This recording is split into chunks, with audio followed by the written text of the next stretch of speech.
Ընդդիմությունից այո, դժգոհություն կա, բայց վստահեցնում եմ, որ հարկատուն 1000 անգամ ավելի բավարարված կզգա, որ իր հարկերից աշխատավարձ ստանա ընդդիմությունը, քան հանձնող, դավաճանող, թրքասեր իշխանությունը։ Հասկանում ես, Բաբկեն, այսօր որ խնդրում էին ձեր թիմին փոխանցել Սյունյաց ողջուններ, իսկ դու գիտեք դա ինչ տեսակի հայհոյանք է, այդ մարդիկ հարկատու են, ձեր աշխատավարձն են վճարում։ Ու հետաքրքիր է, եթե ընդդիմադիր հարկատուի հարկերից աշխատավարձ ստանային ընդդիմադիրները, իշխանական հարկատուի հարկերից իշխանականները, ձեր ամսական աշխատավարձը քանի 100 դրամ կլիներ։ Փաստացի մենք ձեզ քննադատում ենք, բայց ձեզ աշխատավարձ ենք վճարում, իսկ դուք երկիր եք հանձնում, հարկերը էլի ավելացնում եք, սնունդը թանկանում է, ու այդ սաղ մի կողմ դրած որոշում եք, ում աշխատավարձն է արդարացված, ումը ոչ։ Զավեշտ է, չէ՞։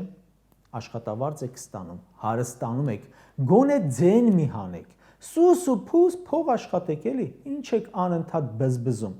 ձեր ջեբի ու բարձի տակի միլիոնները հիշեցնում։ Ընդհանրապես,